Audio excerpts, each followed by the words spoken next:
গাজায় যুদ্ধবিরতিতে আনন্দিত হলেও নিজ এলাকায় ফিরে নিয়ে বিধ্বস্ত বাড়িঘর দেখে আনন্দ ফিকে হয়ে গেছে গাজাবাসীর। স্বাভাবিক জীবনে ফিরতে চাইলেও এত ক্ষয়ক্ষতি কিভাবে কাটিয়ে উঠবে তা ভেবে পাচ্ছেন না তারা। গাজায় দ্রুত ত্রাণ সরবরাহ, রাস্তাঘাট পুনর্নির্মাণ ও আশ্রয়স্থল স্থাপন বড় চ্যালেঞ্জ বলে জানিয়েছেন জাতিসংঘের ত্রাণ ও মানবিক সহায়তা সংস্থা ও CHA। 15 মাস পর গাজায় যুদ্ধবিরতি চলছে। ইসরায়েলি হামলা থেকে মুক্তি পেয়ে আনন্দিত বাসিন্দারা নিজ এলাকায় ফিরতে শুরু করেছেন তারা। নতুন করে জীবন শুরুর স্বপ্ন দেখছেন এসব বাস্তুচ্যুত ফিলিস্তিনিরা। তবে চারপাশের ধ্বংসস্তূপ আর বিধ্বস্ত বাড়িঘর দেখার পর তাদের আনন্দ মলিন হয়ে গেছে।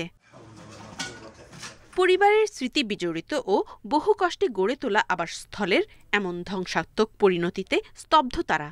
গাজার যুদ্ধে সর্বস্ব হারিয়ে অসহায় বোধ করছেন এই বাস্তুচ্যুত ফিলিস্তিনিরা। শিগগিরই যুদ্ধের ক্ষয়ক্ষতি কাটিয়ে উঠে একটি স্বাভাবিক জীবনে ফিরতে চান তারা। তবে কিভাবে বিধ্বস্ত বাড়িঘর পুনর্নির্মাণ করবেন ও পরিবারের খরচ মেটাবেন তা নিয়ে চিন্তিত গাজাবাসী। অনেক কষ্টে এই বাড়িটি বানিয়েছিলাম। ফিরে দেখি শুধুই ধ্বংসস্তূপ, কোনো বাড়ি নেই। কষ্টে আমি ভাষা হারিয়ে ফেলেছি।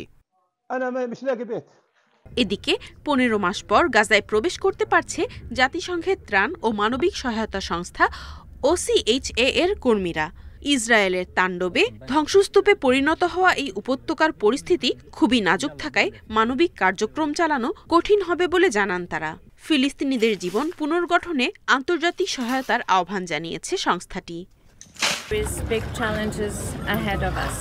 আমাদের সামনে বড় চ্যালেঞ্জ রয়েছে। অবিলম্বে রাস্তাঘাট পরিষ্কার, আশ্রয়কেন্দ্র স্থাপন এবং ত্রাণ সরবরাহের ব্যবস্থা করতে হবে, যেন গাজার দক্ষিণের বাস্তুচ্যুত ফিলিস্তিনিরা দ্রুত উত্তরে ফিরতে পারে। এদিকে স্বজন হারানোর বেদনা ও ব্যাপক ক্ষয়ক্ষতি সত্ত্বেও পরিবারের সঙ্গে নিরাপদে থাকতে পারবেন ভেবে স্বস্তি পাচ্ছেন গাজাবাসী। তবে আসন্ন দিনগুলো নিয়ে উদ্বিগ্ন তারা। গাজায় কবে স্থায়ীভাবে শান্তি ফিরে আসবে সেই অপেক্ষা তাদের। Nadia Tabassum, independent news.